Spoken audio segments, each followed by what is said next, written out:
Hello everyone, welcome back to the essentials of Ayurveda. तो आज हम लोग रिवीजन करने वाले हैं चरक निदान स्थान का पहला चैप्टर, जिसका नाम है ज्वर निदान। तो बेसिकली हम लोग इस वीडियो में ज्वर के निदान यानी कि डायग्नोसिस ऑफ द फीवर के बारे में जानने वाले हैं। ज्वर के टाइप्स के बारे में जानने वाले हैं, ज्वर की पूर्व रूप के बारे में जानने वाले हैं, ज्वर के संप्राप्ति के बारे में और ज्वर के लक्षण के बारे में देखेंगे और उसके उपचय के बारे में भी। तो सबसे पहले हम लोग ज्वर की प्रधानता देखते हैं। तो शारीरिक विकारों में ज्वर की प्रथमता है, मतलब सबसे पहले शारीरिक विकार में ज्वर उत्पन्न होता है। अतः रोग वर्णन क्रम से में सबसे पहले सर्वप्रथम ज्वर का ही उपदेश किया गया है। इसीलिए आचार्य चरक ने भी ज्वर का सबसे पहला उपदेश किया है, ज्वर का पहला चैप्टर रखा है, क्योंकि शारीरिक विकारों में ज्वर, किसी भी विकार में, किसी भी व्याधि में ज्वर सबसे पहले उत्पन्न होता है। आगे बढ़ने से पहले हम लोग ज्वर की ओरिजिन के बारे में देखते हैं कि ज्वर उत्पन्न कैसे हुआ। पौराणिक कथाओं के अनुसार दक्ष प्रजापति यज्ञ कर रहे थे और दक्ष प्रजापति के यज्ञ में विध्वंस हुआ, जिसके कारण रुद्र कोप से ज्वर की उत्पत्ति मानी जाती है।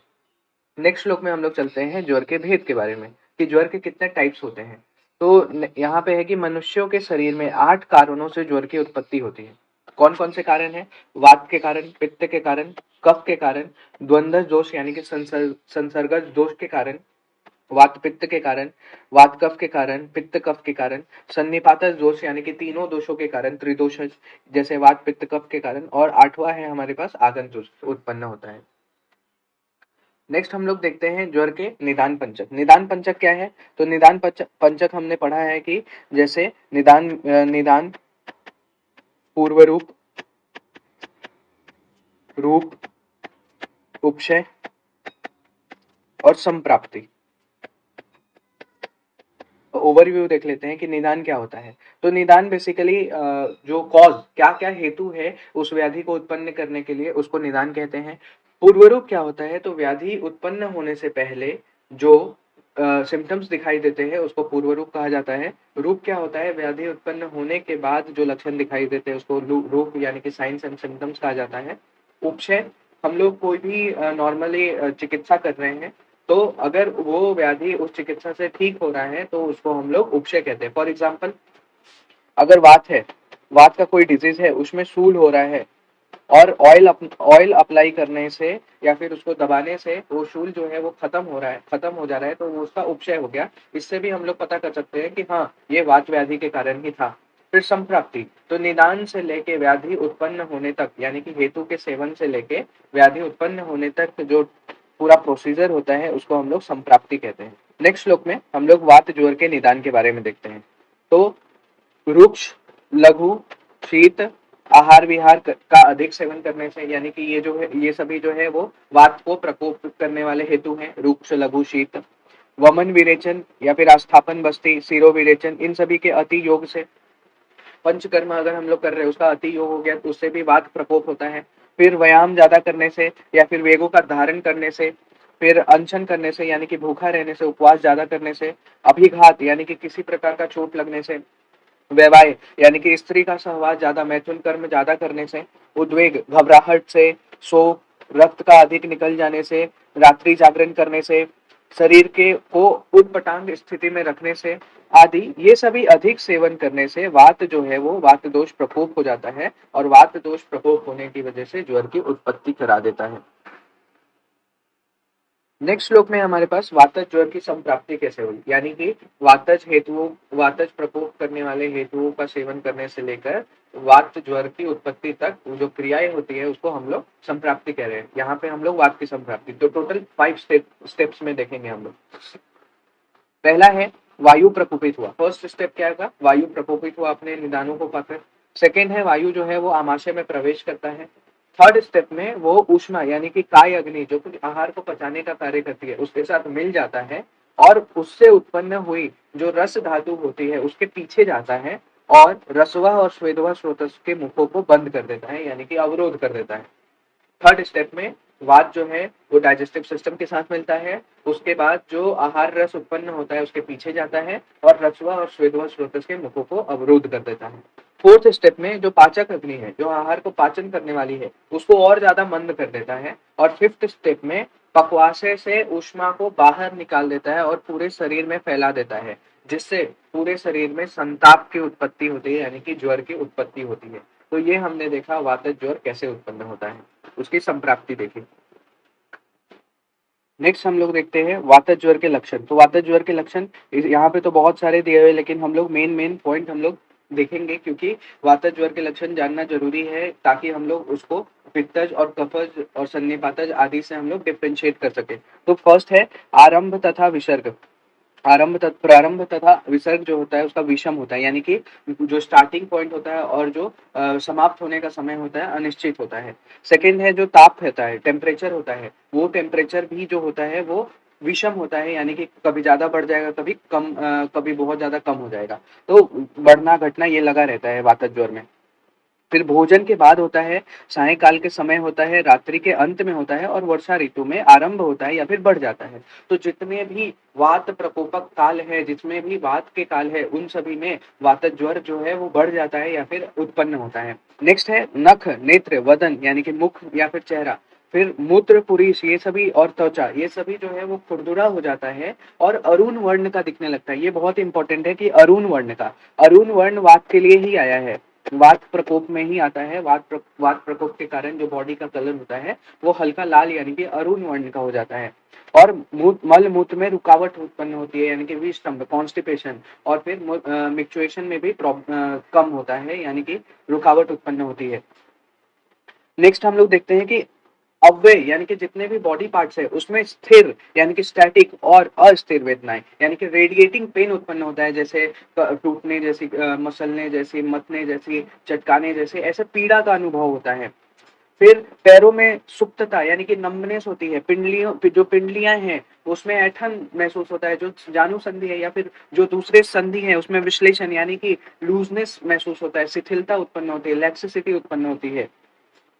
फिर ये सभी हैं, बट नेक्स्ट देखते हैं मुख में कैसा, मुख का टेस्ट कैसा होता है। तो कशैलापन या फिर फीकापन रखता है, यानी कि जो आहार का टेस्ट होता है वो हमको समझ में नहीं आता है, भोजन करने के बाद जो आहार रस हमको समझ में नहीं आता है कि कौन सा आहार हम लोग खा रहे हैं। तो ऐसा कशैलापन या फिर ये फीकापन ये बहुत ही इंपॉर्टेंट लक्षण है। फिर मुख है, तालू है, कंठ, ये सभी सूखने लगते हैं और प्यास बहुत ज्यादा लगता है, प्यास अधिक लगता है। फिर हृदय में जकड़न महसूस होती है, सूखी छर्दी यानी कि खाली नोजियाटिक फीलिंग होता है, वमन यानी कि उल्टी नहीं होता है, बस खाली नोजियाटिक फीलिंग होता है। फिर अन्य रस के प्रति खेद, जैसा अन्य रस का जो इच्छा होता है वो मतलब वो फिर नेक्स्ट है अन्य रस के प्रति खेद, यानी कि इच्छा का अभाव रहता है, भोजन करने की इच्छा नहीं होती क्योंकि टेस्ट का ही पता नहीं चल रहा है, मुख में फीकापन रहता है। अरुचि, फिर जम्भाई बहुत ज्यादा, वातज ज्वर का ये बहुत ही विशिष्ट लक्षण है, विशेष लक्षण है कि वातज ज्वर में बहुत ज्यादा जम्भाई आती है, यॉनिंग होता है बहुत ज्यादा। फिर आक्षेप, चक्कर आना, भ्रम, अंट संट यानी कि प्रलाप करना, प्रजागरण नींद का नहीं आना, रोम हर्ष, दंत हर्ष, ये सभी जो है वो वातज लक्षण में आते हैं, जिससे हम समझ सकते हैं कि ये वातज ज्वर है। और इसके विपरीत जो भी वात के प्रकोप करने वाले हेतु हैं उसके अगर हम लोग विपरीत हेतुओं का सेवन करेंगे, विपरीत पथ्य आहार करेंगे, तो हम इन सभी से वातज लक्षण जो होते हैं वो शांत हो जाते हैं और वातज ज्वर ठीक हो जाता है। तो ये सभी हमने वातज ज्वर के लक्षण देखे। नेक्स्ट हमारा है पित्तज ज्वर का निदान। तो सेम हम लोग निदान यानी कि हेतु, तो अहितकर हेतु सेवन यानी कि पित्त के समान गुणधर्मी, पित्त को प्रकोप करने वाले हेतुओं का सेवन करेंगे तो पित्त का प्रकोप होगा, और पित्त के प्रकोप से जो ज्वर उत्पन्न होगा उसको हम लोग पित्तज ज्वर कहेंगे। तो क्या क्या है देख लेते हैं। तो जैसे उष्ण, अम्ल, लवण, क्षार, कटु आदि गुण प्रधान पदार्थों का अधिक सेवन करने से, फिर अजीर्ण में भी भोजन करने से, यानी कि अजीर्ण का मतलब क्या होता है कि भोजन जो पहले भोजन किया है वो पचा नहीं है, वापस से भोजन कर लिया, मतलब इनडाइजेशन में ही भोजन कर लिया, तो उससे पित्त का प्रकोप होता है। फिर जो धूप, बहुत ही तेज धूप में जाना, आग के सामने ज्यादा देर तक खड़े रहना, फिर श्रम करने से, क्रोध करने से और विषम आहार के सेवन करने से जो पित्त दोष है वो प्रकोपित हो जाता है। तो आहार निदान में क्या क्या आ गया, तो उष्ण, अम्ल, लवण, क्षार, कटु आदि गुण प्रधान पदार्थों का सेवन करने से। विहारज में क्या क्या आ गया कि अजीर्ण में भी पुनः भोजन कर लेने से, या फिर ज्यादा देर तक धूप में रहने से, या फिर आग के सामने रहने से, मानसिक में ज्यादा श्रम करने से, या फिर क्रोध करने से और विषम आहार का सेवन करने से हमारा पित्त दोष प्रकोपित हो रहा है, जिससे वो आगे चल के पित्त ज्वर को उत्पन्न करेगा। नेक्स्ट हम लोग संप्राप्ति देखते हैं। तो संप्राप्ति इसकी कैसे होगी?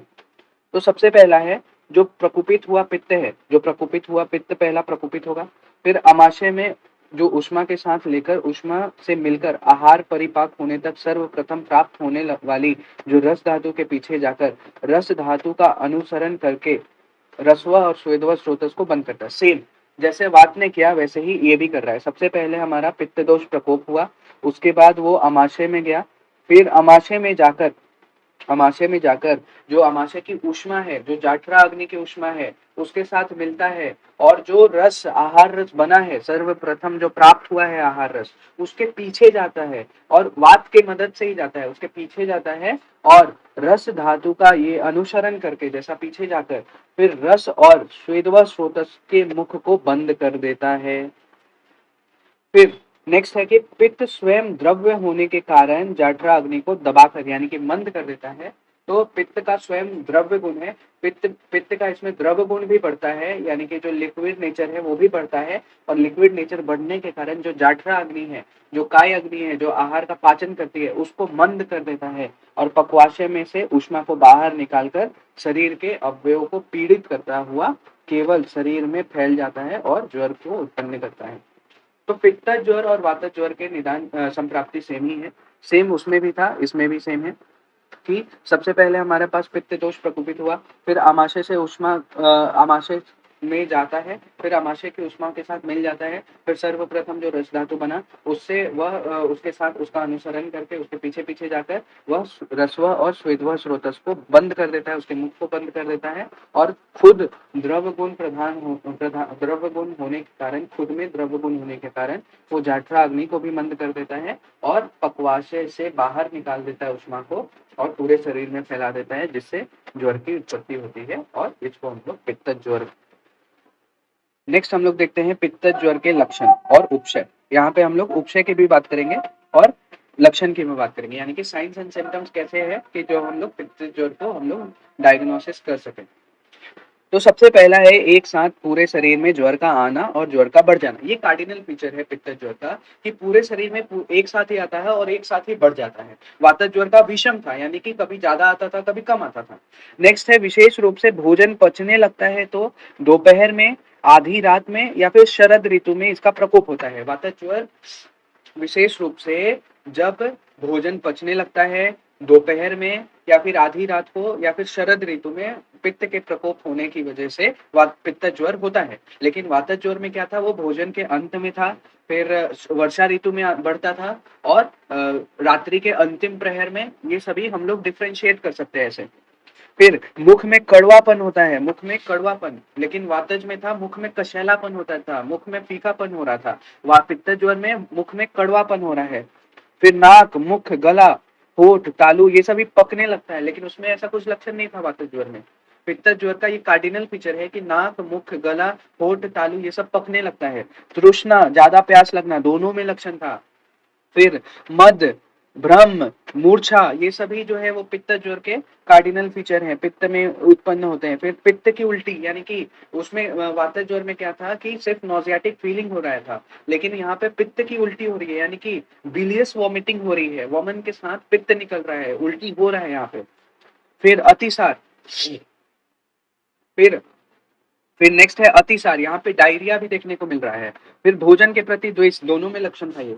फिर स्वेद यहाँ पे ज्यादा निकल रहा है, वात में ऐसा कुछ नहीं था, यहाँ पे स्वेद ज्यादा निकल रहा है। और शरीर के ऊपर लाल चकत्ते उत्पन्न होते हैं, नाखून, नेत्र, चेहरा, मूत्र, मल, त्वचा ये सभी हरा और पीला रंग का दिखाई देने लगता है। लेकिन वात में क्या था, वो अरुण वर्ण का, अरुणाभ वर्ण का दिखाई देने लग रहा था।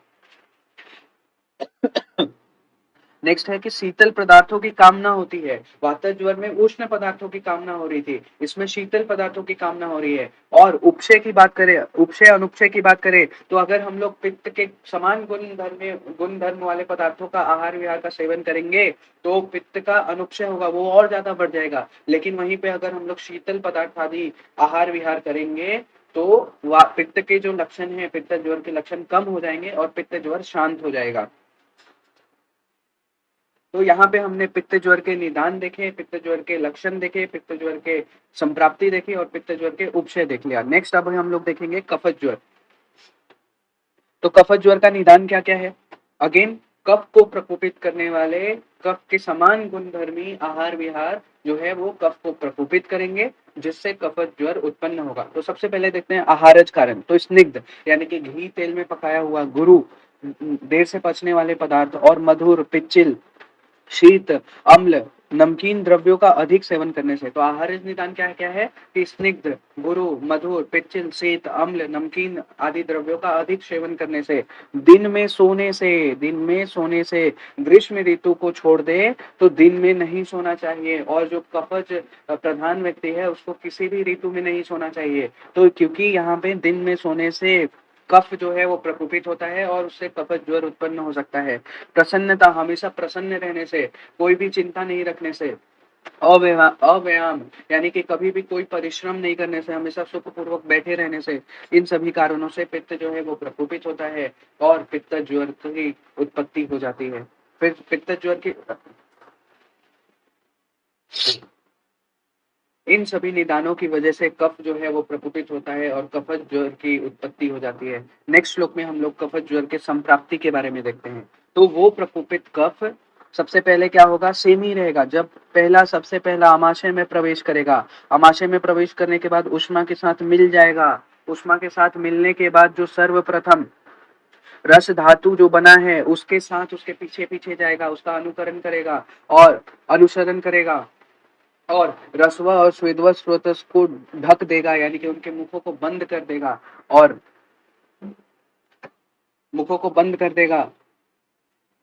और जाठरा अग्नि को दबाकर पक्वाशय की उष्मा को बाहर निकाल देगा और पूरे शरीर में को पीड़ित करता हुआ पूरे शरीर में फैल जाएगा और कफज ज्वर को उत्पन्न कर देगा। तो लास्ट स्टेप क्या है कि जाठरा अग्नि को मंद करेगा, पूरे शरीर को पीड़ित करता हुआ पूरे शरीर में फैल जाएगा और जो हमारे कफज ज्वर को उत्पन्न कर देगा। नेक्स्ट हम लोग देखते हैं कफ ज्वर के लक्षण। कफज ज्वर के लक्षण क्या क्या है? तो एक साथ पूरे शरीर में ज्वर आता है और ज्वर से उत्पन्न उष्मा प्रतीत होती है। नेक्स्ट है ज्वर भोजन के तत्काल बाद आता है, यानी कि भोजन किया उसके बाद तुरंत बहुत ज्वर आ गया। फिर दिन के पहले प्रहर में, रात्रि के पहले प्रहर में और वसंत ऋतु में, मतलब जब जब कफ प्रकोपित रहता है, कफ का जो काल है उसमें जो है वो ज्वर, कफज ज्वर उत्पन्न होने का ज्यादा चांसेस रहता है। शरीर में इसके लक्षण जो कार्डिनल फीचर है, जैसे शरीर में भारीपन रहना, भोजन करने की इच्छा नहीं रहना, मुख से लार निकलना, कफ का निकलना, लार के रूप में कफ का निकलना, मुख में मीठापन, जैसे वात में फीकापन था, कफ पित्त में जो है वो कड़ुआपन था, और ऐसे ही मुख में यहाँ पे कफज ज्वर में मीठापन बना रहता है। जी मचलना, वमन, यहाँ पे मतलब नॉजियाटिक फीलिंग के साथ साथ वमन भी होता है। हृदय के ऊपर ऐसा मतलब भारी महसूस होना, हृदय के ऊपर लिपे हुए जैसा महसूस होना, अनुभव होना। स्तिमित्व यानी कि ऐसा अनुभव होता है कि किसी ने कुछ ऐसा गीला कपड़ा उड़ा दिया हो। फिर अग्नि मंद पड़ जाती है, नींद बहुत ज्यादा आती है, फिर अव्यय जकड़ जाते हैं, बहुत ज्यादा ऊंघाई आती है, काश, श्वास, प्रतिशय, ये सभी लक्षण जो है वो कफज ज्वर में ही देखने को मिलता है। शीत का अनुभव होता है, ठंडी लगती है, क्योंकि कफ का शीत गुण होता है और ज्यादा बढ़ जाता है तो ठंडी लगती है। फिर नाखून है, आंख है, चेहरा है, मूत्र है, पुरीश है, इन ये सभी जो है वो सफेद वर्ण का हो जाता है। जैसे वात में अरुण वर्ण का था, पित्त में नीला और पीला वर्ण का, जैसे वात में अरुण वर्ण का हो जाता था, पित्त में हरा और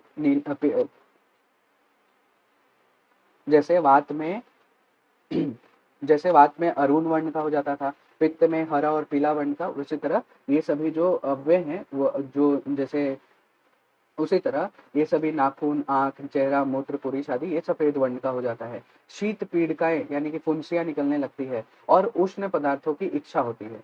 सेम एज वात इसमें भी उष्ण पदार्थ की इच्छा होती है। और इसके उपचय में क्या देखेंगे हम लोग कि श्लेष्मा नाशक, श्लेष्मा ज्वर नाशक अगर पदार्थ का हम लोग सेवन करते हैं, विपरीत पदार्थ, निदान के विपरीत पदार्थों का सेवन करते हैं, तो जो कफत ज्वर होता है वो शांत हो जाता है और वो ये सभी पदार्थ जो है वो हितकर हो जाते हैं। तो ये हमने कफत ज्वर के लक्षण देख लिए। एक बार रिवाइज कर लेते हैं। तो एक साथ पूरे शरीर में आएगा और ऊष्मा उत्पन्न करेगा भोजन के तत्काल बाद, दिन में, दिन के पहले प्रहर में, रात्रि के पहले प्रहर में, वसंत ऋतु में शरीर में भारीपन रहेगा, इच्छा नहीं होगी भोजन की, लार के रूप में कफ बाहर निकलेगा, मुख में मीठापन रहेगा, जी मचलेगा, हृदय के ऊपर ऐसा दबाव महसूस होता है, स्तिमित्व, गीले कपड़े ओढ़ने जैसा महसूस होता है, वमन होगा, जी मचलेगा, वे में जकड़न होगी, श्वास काश प्रतिशाय बहुत ज़्यादा यॉनिंग होगा, शीत का अनुभव होगा, नाखून, चेहरा, मूत्र आदि पुरुष ये सभी जो है वो श्वेत वर्ण का हो जाएंगे, और शीत पीड़िकाएं और उष्ण पदार्थों की इच्छा होगी खाने की। ये सभी जो है वो कफत ज्वर के लक्षण हैं। नेक्स्ट हम लोग देखते हैं ज्वर, द्वंद्वज और सन्निपातक ज्वर के लक्षण। तो सबसे पहला यह है कि विषम विषम भोजन करने से, यानी कि अहितकर भोजन करने से, अधिक समय तक उपवास करने से, और फिर अन्न परिवर्तन यानी कि जो भोजन जिसको साथ में है उसके विपरीत भोजन करने से, ऋतु व्याप्त यानी कि किस ऋतु में कौन से पदार्थ का सेवन करना चाहिए और किस ऋतु में कौन सा छोड़ना चाहिए। जैसे ऋतु संधि जो 15 दिन का पीरियड होता है उसमें पिछले 7 दिन पिछले ऋतु के जो भी आहार विहार है उसको छोड़ना चाहिए और आगे के अकॉर्डिंग उसको आहार विहार बनाना चाहिए। एग्जाम्पल, अगर हम लोग वर्षा ऋतु को देखें तो वर्षा ऋतु में वात प्रकोप रहता है, तो वात प्रकोपक अगर हम लोग आहार विहार करेंगे तो वात ज्वर उत्पन्न हो सकता है। इसीलिए ऋतु व्याप्त से भी बोला है कि द्वंद्व या फिर सन्निपातक ज्वर जो है वो उत्पन्न हो जाएंगे। फिर प्रकृति के प्रतिकूल गंध के सूंघ लेने से, दूषित विष युक्त जल पीने से, फिर कृत्रिम विषों के सेवन से, आर्टिफिशियल पॉइजन जो होते हैं, फिर पर्वत प्रदेश में जाकर रहने से, स्नेहन, स्वेदन, वमन, विरेचन, आस्थापन, अनुवासन, सिरोबस्ती इन सभी का ठीक ठीक प्रयोग नहीं करने से, अनुचित संसर्जन कर्म करने से, है ना। फिर स्त्रियों का स्वाभाविक रूप से प्रसव नहीं होने से, यानी कि संतान की उत्पत्ति नहीं होने से, समुचित विविध विधि से, मतलब प्रसव हो गया है तो पोस्ट प्रेगनेंसी के बाद, जब प्रसव होने के बाद जो सूतिका है अगर वो अहितकर आहार विहार का सेवन करेगी तो उसको द्वंद्वज या फिर सन्निपातक ज्वर हो सकता है। और पूर्व उक्त जो भी वातज, पित्तज, कफज लक्षण बताए गए हैं, वो अगर दो दोषों के लक्षण एक साथ आते हैं तो द्वंद्वज विकार, द्वंद्वज ज्वर उत्पन्न होगा। अगर तीनों दोषों के लक्षण एक साथ हो जाते हैं तो प्रकोपित हो जाते हैं तो सन्निपातक ज्वर की उत्पत्ति हो जाएगी। नेक्स्ट इज संप्राप्ति। तो वे प्रकोपित दोष वही अनुपूर्वी यानी कि जो भी निदान, पूर्व रूप, लिंग, उपशय और संप्राप्ति क्रम से ज्वर को उत्पन्न करते हैं। मतलब वात आदि दो दोष के निदान जब एक साथ आएंगे तो उसको हम लोग द्वंद्वज ज्वर कहेंगे, और जब तीनों दोष को एक साथ, तीनों दोषों के निदान एक साथ प्रकोपित हो जाएंगे तो उसको त्रिदोषज या फिर सन्निपातक ज्वर कहा जाता है। नेक्स्ट श्लोक में चरक दोषों के अनुसार ज्वर का निर्णय करने के लिए बोल रहे हैं कि अगर वात आदि ज्वर लक्षण के मिश्रण विशेषों को देखकर वात पित्त कफ पित्त में से किसी एक का निर्णय करो, और तीनों दोष अगर तीनों दोषों से लक्षणों से युक्त है अगर, तो सन्निपातक ज्वर समझना चाहिए। नेक्स्ट श्लोक में चरक जो है वो आगंतुक ज्वर के बारे में बताते हैं। आगंतुक यानी कि बाहरी कारणों के कारण उत्पन्न हुआ जो ज्वर है उसको आगंतुक ज्वर कहा जाता है, और ये 8वां टाइप है ज्वर का। तो आगंतुक ज्वर के एक पहला कारण है अभिघात, दूसरा है अभिसंग, तीसरा है अभिचार और चौथा है अभिशाप। तो ये 4 मेन कारण है आगंतुक ज्वर के। अब एक एक को अच्छे से समझते हैं। अभिघात का मतलब होता है किसी प्रकार का चोट लगने से। अभिसंग का मतलब होता है भूत, यक्ष, पिशाच संबंधित पीड़ा, या फिर काम, क्रोध, भय, शोक, पीड़ा तथा आक्रोश, पराभाव, शपथ आदि से जो उत्पन्न हुई पीड़ा हो उसको अभिसंग कहते हैं। इसको हम लोग मॉडर्न टर्मिनोलॉजी में हम लोग माइक्रो ऑर्गेनिज्म से उत्पन्न जो भी ज्वर होता है, फीवर होता है, उसको इसमें इंक्लूड कर सकते हैं। और जो भी मानसिक जो कारण है जैसे काम है, क्रोध है, भय है, शोक है, आक्रोश है, इन सभी से भी उत्पन्न जो ज्वर होते हैं वो अभिसंग के अंदर आता है। नेक्स्ट इज अभिचार यानी कि मारन, मोहन, उच्चाटन, वशीकरण आदि के प्रयोग से जो ज्वर उत्पन्न होता है उसको अभिचारज यानी कि अभिचारज ज्वर कहते हैं। और नेक्स्ट एंड लास्ट इज अभिशाप यानी कि किसी को सताने से, या फिर ब्राह्मण, गुरु, माता पिता, देवता, सिद्ध, ऋषि, मुनि आदि के श्राप से जो ज्वर उत्पन्न होता है उसको अभिशापज ज्वर कहते हैं। अब ये इन चारों कारणों से जो पीड़ा के साथ जो ज्वर उत्पन्न होता है, जो 8वां ज्वर उत्पन्न होता है, उसको हम लोग आगंतुक ज्वर कहा जाता है। अब यहाँ पे आगंतुक ज्वर और निज ज्वर यानी कि जो वात पित्त और कफ से उत्पन्न ज्वर में क्या मेन डिफरेंस है उसको देखते हैं। तो आगंतुक ज्वर में सबसे पहले पीड़ा उत्पन्न होता है, सबसे प्रथम लक्षण पीड़ा होता है, उसके बाद वातादि दोषों का संसर्ग होता है और उसके अनुसार लक्षण उत्पन्न होते हैं। लेकिन जो निज ज्वर होता है यानी कि जो वात पित्त कफ इन सभी के द्वारा उत्पन्न होता है, उसमें सबसे पहले दोषों का प्रकोप होता है, उसके बाद जो है वो वेदना और बाकी के लक्षण दिखाई देते हैं। तो ये इन दोनों में डिफरेंशियल डायग्नोसिस का पॉइंट है। नेक्स्ट जो आचार्य हैं वो अभिघातक ज्वर दूषित रक्त में आश्रित वायु से, अभिशंग ज्वर जो है वो वात और पित्त से, और अभिचारज और अभिशाप ज्वर जो है वो सन्निपातज से संबंध रखता है। इसको इन्होंने कोरिलेट किया है कि जो वायु से अभिघातक ज्वर संबंध रखता है, वात और पित्त जो द्वंद्व से अभिसंगत ज्वर संबंधित रखता है, और अभिचारज और अभिशापक ज्वर सन्निपातज से संबंध रखता है। नेक्स्ट श्लोक में आगंतुक ज्वर की विशेषताएं बताई गई हैं कि क्या क्या विशेषताएं हैं। सबसे पहले तो आगंतुक ज्वर का जो लक्षण है वो विशिष्ट होता है, मतलब अपना अलग होता है। चिकित्सा भी इसकी विशिष्ट होती है और समुत्थान यानी कि निदान वाला स्थान वाला होने के कारण ये जो है वो अलग होता है निज ज्वर से। नेक्स्ट श्लोक में हम लोग देखते हैं ज्वर के विभिन्न प्रकार बताए गए हैं आचार्य के द्वारा। जो हमने पढ़ा वही है। अगर हम लोग सिर्फ संताप लक्षण को लेके चलेंगे तो सभी ज्वर जो है वो एक में ही एक प्रकार का ही हो जाएगा, तो क्योंकि सभी में जो है वो संताप लक्षण दिखाई देता है। अच्छा, ज्वर को अभिप्राय के भेद से दो प्रकार का कहते हैं, एक तो निज और एक आगंतुक। अगेन निज को दो प्रकार का बताया गया है, एक दोषज और एक मिलित दोषज। अगेन यहाँ पे 3 प्रकार में बांटा गया है ज्वर को, एक वातज, पित्तज और कफज, एक दोषज से, और फिर या फिर एक दोषज, द्विदोषज और त्रिदोषज ऐसा भी मान सकते हैं। 4 प्रकार का यहाँ पे 4 टाइप्स बताए गए हैं, एक तो वातज, पित्तज, कफज और सर्वदोष, ये सर्वदोषज यानी कि तीनों दोषों के कारण। फिर 7 प्रकार के बताए गए हैं, 7 प्रकार के वातज, पित्तज, कफज, द्विदोषज जिसमें वात पित्त, वात कफ और पित्त कफ आता है, और सन्निपातज भेद से ये भेद बताया गया है। ये 7 प्रकार का, और 8वां प्रकार हमारे पास आगंतुज, ये 8 टाइप हो गया। नेक्स्ट हम लोग ज्वर के पूर्व रूप के बारे में देखते हैं। अभी हमने ज्वर के निदान देखा, अलग अलग टाइप का ज्वर के अलग अलग टाइप के निदान देखे, लेकिन सभी ज्वर का पूर्व रूप समान होता है क्योंकि इसमें सभी दोषों के लक्षण जो है वो सम्मिलित होते हैं। देखते हैं क्या क्या। सबसे पहला है मुख का फीकापन, ये वायु से संबंधित है, वात दोष से। शरीर में भारीपन कफ दोष से संबंधित है। भोजन के प्रति अरुचि, ये तीनों दोषों से संबंधित है। आंखों में तनाव होना, आंसू का निकलना, ज्यादा नींद आना, ये सभी कफ दोष से संबंधित है। फिर बेचैनी होना, बार बार जम्भाई आना, यॉर्निंग होना। फिर उसके बाद कंपन, थकावट, चक्कर, अंत संत्र, प्रलाप करना, जागरण करना, इसमें दोनों आया है। एक तो बहुत ज्यादा नींद भी आ सकता है और जागरण। अगर वात प्रधान ज्वर है तो जागरण होगा, नींद का अभाव होगा, और अगर कफ प्रधान है तो ज्यादा नींद आएगी। रोमहर्ष, दंत हर्ष, ये सब वातज ज्वर के लक्षण बताए गए थे।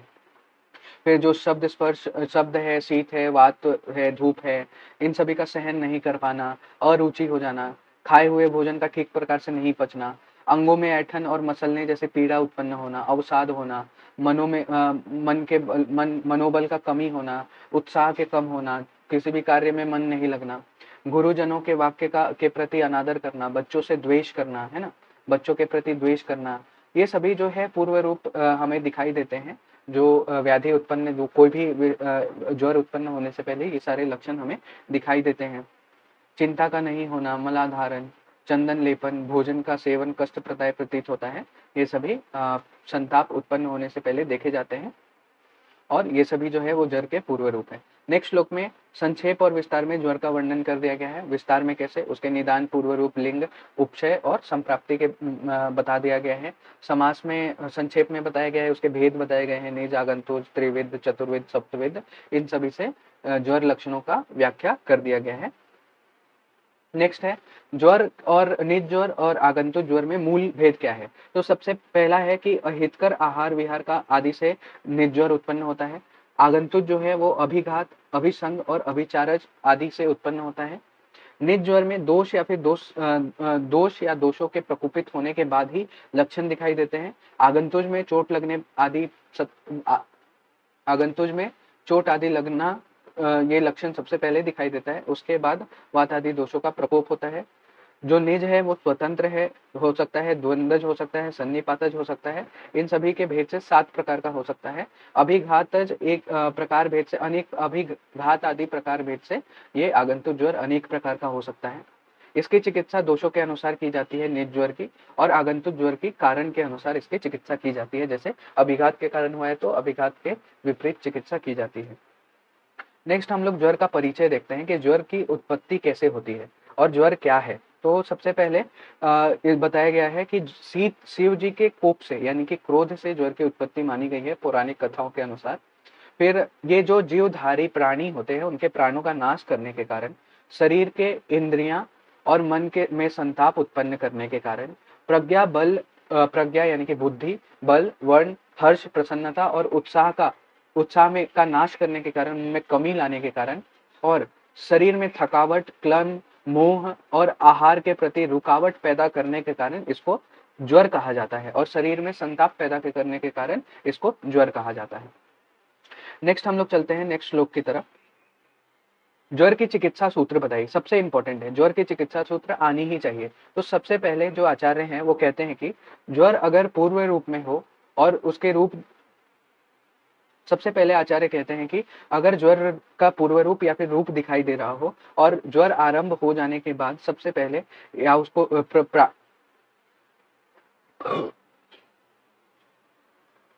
तो आचार्य कहते हैं कि ज्वर के पूर्व रूप या फिर रूप में दिखाई देने पर और ज्वर के आरंभ हो जाने पर पेशेंट को सबसे पहले लघु भोजन कराना चाहिए या फिर अपतर्पण यानी कि लंघन या फिर उपवास चिकित्सा देनी चाहिए। क्योंकि हमने देखा था कि ज्वर के संप्राप्ति में अग्नि मांद्य होता है और आमाशय की जो ऊष्मा होती है वो आमाशय पक्वाशय की ऊष्मा बाहर निकल जाती है और पूरे शरीर में फैलकर ज्वर की उत्पत्ति करती है। तो इसलिए सबसे पहले आचार्य चरक कहते हैं कि लंघन या फिर लघु भोजन करना चाहिए। लंघन भोजन करने के बाद भी अगर ज्वर ठीक नहीं होता है तो उसके बाद हम लोग कषाय पीने के लिए देंगे, यानी कि जो ज्वर नाशक क्वाथ होता है, काढ़ा होता है, उसको पीने के लिए देते हैं। अभ्यंग करते हैं, स्नेहन स्वेदन करते हैं, प्रदेह यानी कि औषध द्रव्यों का लेप करते हैं, परिषेक करेंगे, अनुलेपन करेंगे, वमन, विरेचन, आस्थापन बस्ती, अनुवासन बस्ती, और ये सभी पंचकर्म उसको देना चाहिए। अगर ठीक नहीं होता है तो फिर उपशमन यानी कि दोषों को शांत करने की जो भी प्रक्रिया होती है, नस्य करेंगे, धूमपान करेंगे, अंजन का प्रयोग करेंगे, और सिर्फ दूध पर ही निर्भर रहना चाहिए। यानी कि जो भी पेशेंट है उसको सिर्फ दूध ही देना चाहिए पीने के लिए, दूध के अतिरिक्त कुछ नहीं देना चाहिए। और इन सभी को, ये जो चिकित्सा सूत्र कहे गए हैं, इसको युक्ति युक्त प्रयोग करने से हम लोग ज्वर को शांत कर सकते हैं, किसी भी तरह के ज्वर को शांत कर सकते हैं। नेक्स्ट श्लोक में चरक जो है वो जीर्ण ज्वर में घृतपान करने के लिए कहते हैं कि हमें जीर्ण ज्वर में घृतपान करना चाहिए। तो जीर्ण ज्वर सबसे पहले तो क्या है? जीर्ण ज्वर जो अगर 3 वीक से ज्यादा कोई भी ज्वर होता है उसको हम लोग जीर्ण ज्वर में गिनते हैं। तो सभी प्रकार के जीर्ण ज्वरों में दोषों के अनुसार सिद्ध किए गए घी का सेवन करना चाहिए। घी का सेवन करना प्रशस्त माना गया है। अब जैसे फॉर एग्जांपल वातहर औषधियों से सिद्ध किया हुआ घी वातनाशक होता है, पित्तहर द्रव्यों से सिद्ध किया गया घी पित्तनाशक होता है, और कफनाशक द्रव्यों से सिद्ध किया गया घी कफनाशक होता है। अब इसमें घी को ऐसा जीर्ण ज्वर में क्यों बोला गया है? जीर्ण ज्वर में इसलिए बोला गया है क्योंकि जीर्ण ज्वर में तीनों दोष जो है वो प्रकोपित होते हैं, और घी के अंदर ऐसी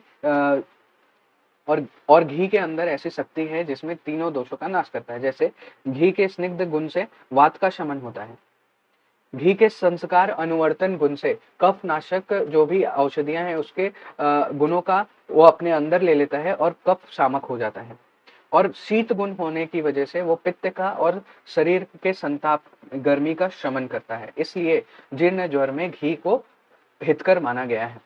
घी प्रयोग संबंधित शुक्ति दी गई है कि मतलब शुक्ति यानी कि उपमा दी गई है कि जैसे मनुष्य अपने किसी मतलब मनुष्य जो है मकान अगर जल रहा है उसको बुझाने के लिए उसमें पानी डालता है, उसी प्रकार जीर्ण ज्वर को शांत करने के लिए घी का प्रयोग करना चाहिए।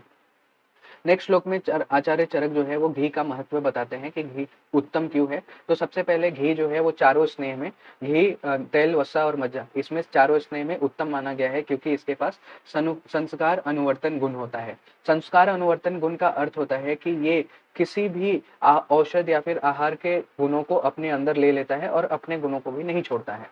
तो वातनाशक, तो घी जो है वो स्निग्ध गुण से वातनाशक होता है और शीत वीर्य से पित्त का नाश करता है और अपने समान गुण वाले कफ दोष का समन संस्कार विशेष के कारण करता है। इसलिए घी जो है वो सर्वश्रेष्ठ है। ऐसा और कोई भी स्नेह नहीं है जो कि तीनों दोषों का समन कर सके। इसलिए घी का महत्व दिया गया है, उसको जीर्ण ज्वर में उपयोग करने के लिए हितकर माना गया है। यहाँ तक हमने अपना फर्स्ट चैप्टर जो है ज्वर निदान चैप्टर खत्म किया।